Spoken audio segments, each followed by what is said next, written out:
What's up, everybody? Thralls Metal here once again. I'm Necrotic. I'm Jammin. And we have an album review for you, and one that's, I'd say, kind of special and kind of themes in with last week's review with another re-recording. So we are going to go over the latest offering from Voivod with their re-recording / retrospective called Morgoth Tales. This comes out on the 21st of July on Century Media Records. This band formed in 1981 in Quebec. This is technically their 16th album. I guess there's kind of a gray area there with re-recordings. It seems like everyone's kind of got the re-recording bug here lately. But this one I think is really interesting because they re-recorded a bunch of songs from different eras of the band, namely all the stuff that Piggy, Dynasty, and more was on. And I gotta say, like, they did a good job in terms of, like, selecting songs and, well, of course, playing them. Yeah, really. If you're anything like me, I didn't personally get into Voivod until 2019 when we saw them live with Revocation, and they blew my mind. And then I, of course, started listening to more recent stuff, and I never went really into their back catalog. And after listening to this, it's now making me want to get into the back catalog because it is certainly entertaining to see how their sound progressed from a straightforward thrash band into the insanity that they are today. Yeah, and how this is set up is, well, kind of like a really interesting timeline. And again, they don't necessarily pick like the most well-known songs from all these albums. And there are a couple of albums omitted, which I thought was really interesting because they don't cover anything off of Roar or War and Pain. But what I thought was really interesting was how this opens up with two very deep cuts. In fact, the first track, Condemned to the Gallows, was off of their first and technically their second EP from 1983 and 1984, Anachronism and To the Death. And I have never heard this song before. My Voivod listening starts pretty much at, you know, the OG albums, not the demos. And this song is a thrashy ripper. Very D-beat driven, which the D-beat is, you know, very popular with Voivod. But you can hear them playing to their influences at the time. And it was definitely a lot of Motorhead and definitely a lot of Venom. Yeah, there's no doubt about that whatsoever. Yeah. I mean, even the leads are a little bit more in that kind of like hard rock vein. Like they're a little bluesy. And I got to give Chewy, Dan Mongrain, a lot of props in here because, man, like going back and going over all of Piggy's guitar lines, that had to be a challenge. I mean, granted, I know he plays a lot of that stuff live, but there's some really interesting deep cuts on here that, you know, I don't think they actually played live in fucking forever. So picking apart those songs on the guitars and adding maybe a little bit of his own flavor to it, I think it was one of the things that I was really looking forward to here because, you know, Dan Mongrain is just an absolutely incredible guitarist. Moving onward to 1986, Thrashing Rage from the Thrashing Rage EP opens up with this really awesome stomping groove, and even then, like right now is when it would start their excellent syncopation. Yeah. The polyrhythms that pop up much later are, again, way more complex, but they had sort of a knack for like putting a unique stamp on what they were doing. Like, again, you could hear a lot of their early influences on here, but you could also hear that they were pushing for something slightly different.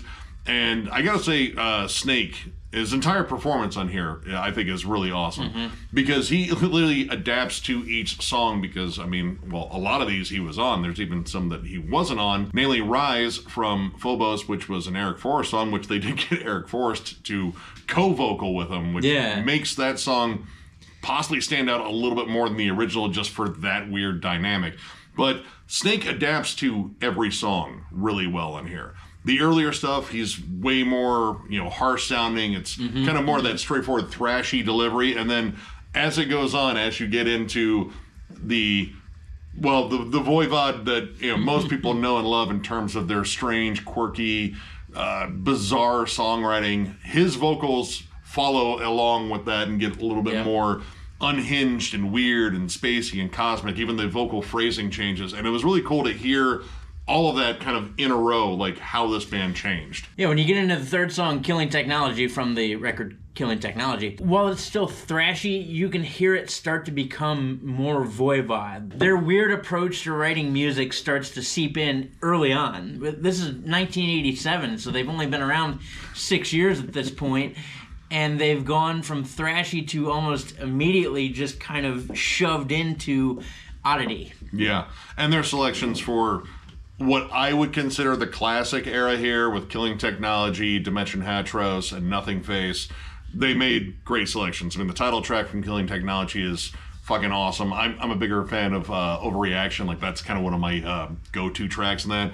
But Macro Solutions to Mega Problems off of Dimension Hatros and Pre-Ignition from Nothing Face, holy shit, those songs are just strange anyway. And they recaptured all of that. And it is played so well, so tightly. And again, like, in terms of this timeline, because again, this whole thing is kind of set up as a retrospective and a timeline, just how they jumped in terms of like songwriting and employing dissonance and atonal riffing. Like, yeah, I mean, once again, it makes me appreciate Piggy even more because he's kind of like the godfather of dissonance in metal. Like, he was probably the guy that made it a little bit more popular than before. But man, in terms of the songwriting, in terms of how much they jump, like, these songs are still kind of just next level odd. Oh, yeah. Considering Macro Solutions to Mega Problems came out in 1988, I guarantee there was nothing like this. Nothing executed this well, because that's when the what the fuck transitions start. Like, Jammin, wait a minute, hold on, okay, no, yes. And Away is a very smooth drummer too, but man, the shifts in terms of like polyrhythms and such. But Dimension Hatros is one where I think they started doing it with more melody. Like, Killing Technology was still, kind of very angular and tough, but Dimension Hatros kind of smoothed out some of the more like, kind of punk, kind of unhingedness, and kind of brought in this extra weird proggy element. I would say Macro Solutions to Mega Problems is one of their proggiest songs. And they recaptured that vibe entirely. And I gotta say, I really dig the production on here. The production, if you're a fan of modern Voivod, like namely the last two albums, Synchro Anarchy and The Wake, both are fucking brilliant albums. But it has more of that, very tight, organic sound. Everything is mixed just super well, like nothing bleeds into one another, and the tone on everything is just fucking perfect. Again, my background not being introduced to this band until way later on, I love the way they mix albums. To have everything be that insane yet that well heard is just something special that I think only these guys can do as well as they do it. Everything sounds crisp and clear, big crunch to the guitars, and then when they go even cleaner, into the melodies, it's smooth like butter. And that kind of ties into when they start going more melodic, into Nuage Fractal and Fix My Heart. By far less insane, I would call it more accessible at this point. Yeah. Very spacey, very melodic, akin to like Cynic and Rush. I'm pretty sure that Cynic listened to Voivod when they started. Yeah, Voivod, again, was kind of like that musician's band. It was like, I want to do something different, but I don't know. Like, let's see what else is different out there. And then they put out a Voivod album, like, okay, that was different. And Fix My Heart, I would call definitely akin to newer Mastodon. Like, it's rockin', it's melodic, there's big choruses. Except it came out in 1993. Right? Except it came out in 1993. I was younger then. Yeah. This is like an era I was really curious about in terms of them reapproaching their songs, because the albums in question are Angel Rat and Outer Limits, which are a little bit more divisive with fans, especially Angel Rat. Angel Rat is seen as almost a sellout album. And honestly, it was sort of their Rush worship period. And more or less, they were essentially proving to people, it's like, yeah, we can write normal, straightforward songs. But like our version of normal, it's still going to be a little bit weird.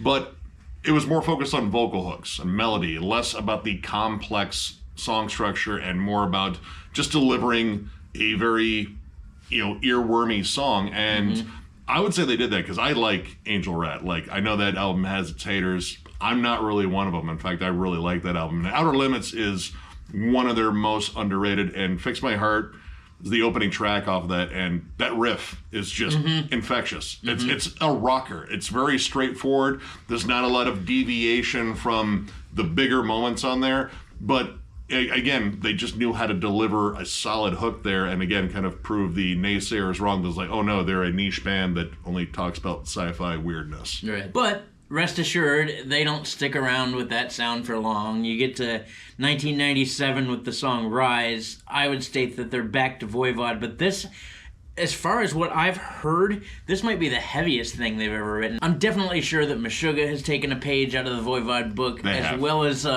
bands like Burnt by the Sun, Dysrhythmia. Very catchy, odd riff, but chuggy. This one is from Phobos, and this is one of the ones that did not feature Snake on vocals. He had actually left at this point, and this is where they had Eric Forrest. I think his name was E-Force in terms of the Voivod nickname, because everyone gets one if you're in the band. Sure. The two albums that he appears on, Negatron and Phobos, are honestly some of Voivod's heaviest material.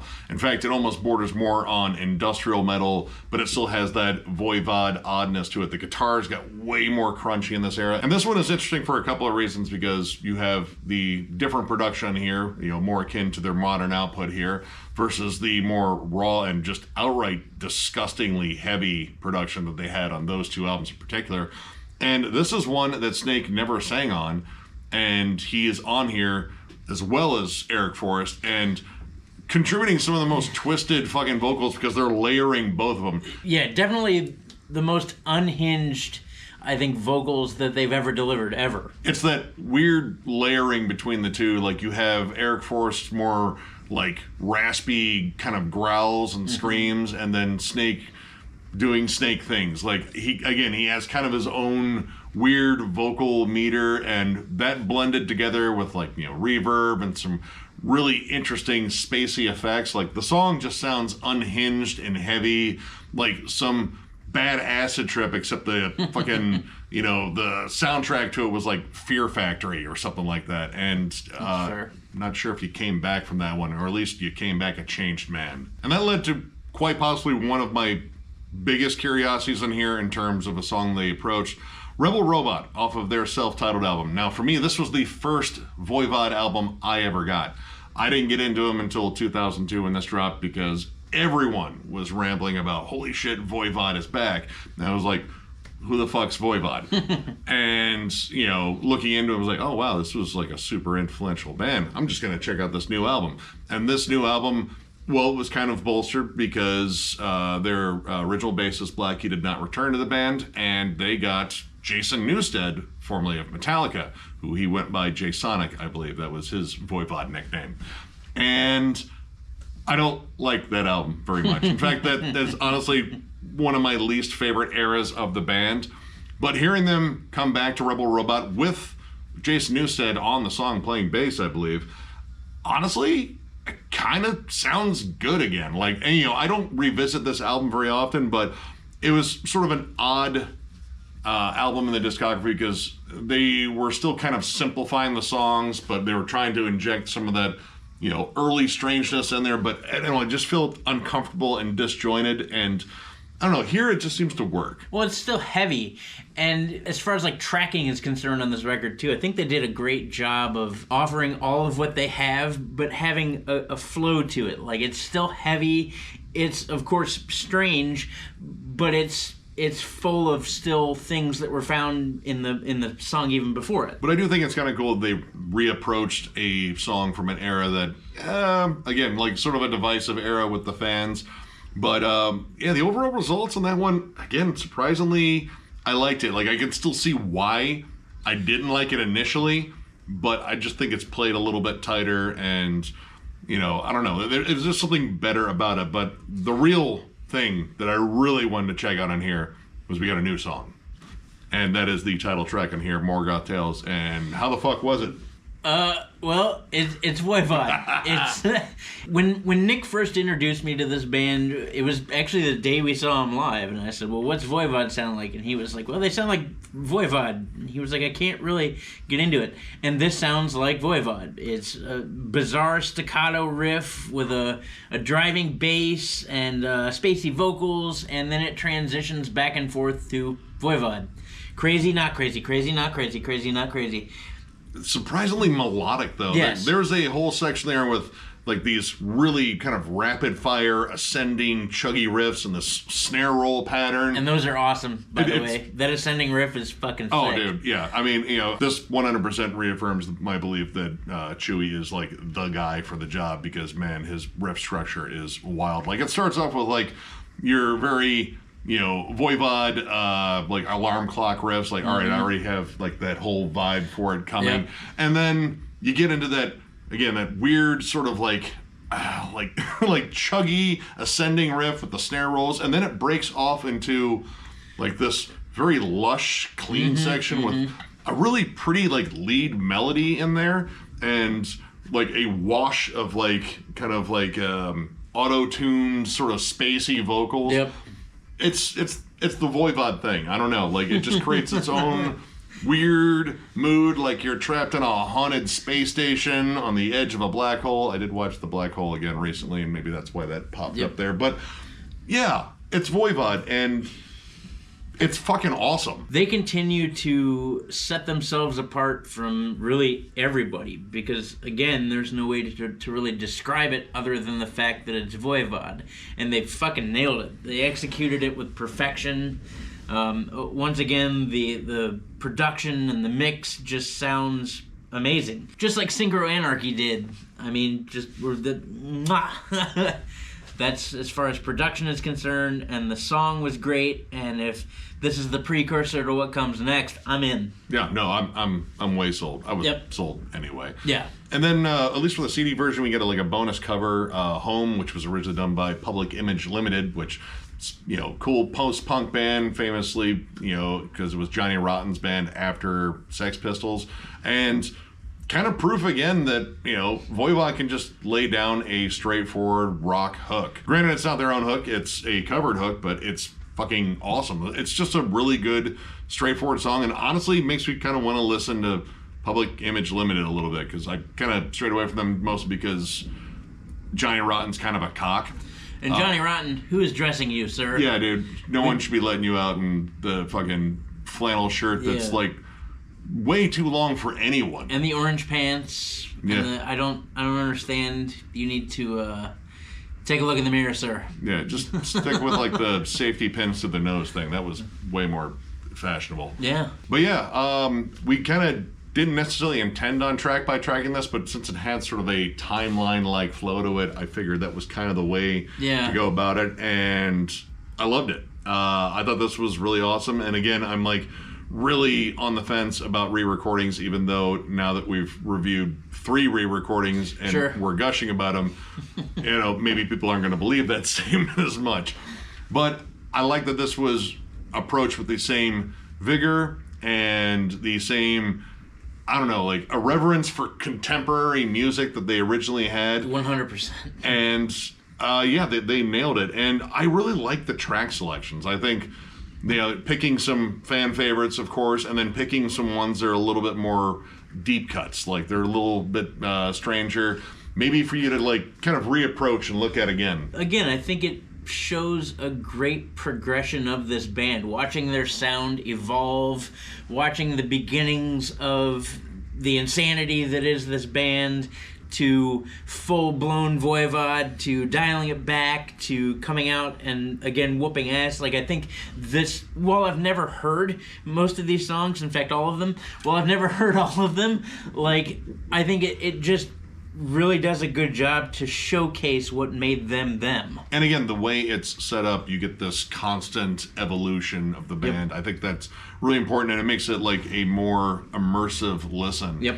And I gotta give it 4 stars. Like, this is really fucking solid. I mean, I could argue like I could go listen to these songs anytime because I own every Voivod album except for that, Thrashing Rage EP, which I kind of want to hunt down now. But at the same time, you know, I really like this current era of Voivod. In fact, this lineup is becoming one of my favorites, and that is no disrespect to anyone else that has played in Voivod. I love all Voivod, even the albums I think are weaker. There's still something unique that they bring to the table, and this is a great sampler platter of that. And much like Jammin John, if you have not really dipped your toes much into their discography, this is a great, you know, start right here. Like you get a good balance of a lot of the different things that they've done over the course of their career, and yeah, they executed it just about fucking perfect. So yeah, if you love Voivod and other things, I guess I don't know what else to say there. If you love Voivod, you will probably love this, and I would say it kind of goes beyond just a collector's only thing. Like, I think this is a really good must own, and holy shit, that new track's awesome. Take it away, Jammin John. I've gushed enough. This is so hard to rate, especially coming into this only knowing newer Voivod. Like, I was grossly impressed pretty much from the rip, and I really like seeing how it progresses, like how it becomes the band that I've become such a big fan of. For me personally, I'm going to give it a 4.5. I really dug all of this. Having never heard this before, like, I thought all of these songs were just magical in their own right. Like, these guys write music like no one else writes music. And it goes to show that even from the beginning, they write music like no one writes music. And I know I'm repeating myself here, but, like, to me it drives that home. Like, the creativity of this band is just insane. And I've never seen anything like it, and out of the thousands of albums I've listened to over the years, I still can say with sincerity and honesty that I've never heard anything like this. And I love this band. I don't know a whole lot to say beyond that, just I thought that it was such a good track listing, and like it really makes me, like I 100% am going to go back and dive into Voivod from the very beginning and listen to all of it, because obviously I'm missing some really good shit. Yeah. Like, obviously. Their level of insanity, and it doesn't make any sense, but it does, especially coming from, like, a musician standpoint. Like, how the fuck do you do that? How the fuck do you keep that together? It still baffles me to this day. And again, 4.5 may be a little high, but I don't care, because I really like Voivod. And that's all I've got to say. Voivod. So, if you enjoyed this review, give it a thumbs up, and if you are new to the channel, subscribe, because we do stuff like this all the time. We are also on Patreon. If you'd like to help us out there, there's a link down below at thrallsmetal.com. Our Patreon link is there as well. I know the site is currently under construction, but we will get that straightened out, and hopefully we will have some new merch to show you in there, and, well, we'll probably announce it in a video, because we're goofuses like that, and we'll want to show off the cool design we have. We'll probably even have a giveaway, actually, for a new shirt, because we will. I'm pretty sure our next milestone is going to be, what, 20K? Which is astounding. But yeah, we're probably going to have a giveaway for the new shirt. That's probably actually the time you'll see the website start to resurface, is when that new merch is ready to rock and roll. Coming soon will be a Denver Death Fest recap, where we actually unveil at least the line work of that new art. Probably be some allusions to maybe a Death Fest to come in the future. Yeah, I think you can count on seeing that. I think you can count on another Death Fest too, since we had such a huge success with the first one. Actually, I'm wearing the Denver Death Fest shirt here. You probably can't see it, but it's really super cool. Yeah, you're gonna see that. You're gonna see a promo video come out for the new Denver Death Fest. All that shit. You'll see it definitely soon when the website resurfaces, which is definitely coming soon. And of course, thank you all so much for liking, subscribing, following, all that shit. It means the world to us. And it's, again, been surreal here lately, being included in the thank you list on both of the Cavalera reissues. Holy shit, thank you again, Max. That fucking means the world to us. I can't believe it. I can't. I know. Yeah. It shocks me every time. Holy shit. Speaking of shocking, you almost got struck by lightning. I felt it. Yep. Yeah, it's going to come through the house here soon, I think. There's looking for you. Some storms in the area. They're happening right now. Luckily, we're in the basement, so it doesn't matter. But yeah, seriously, it's just been pretty awesome here lately. Thank you again for all the support, and we will catch you later.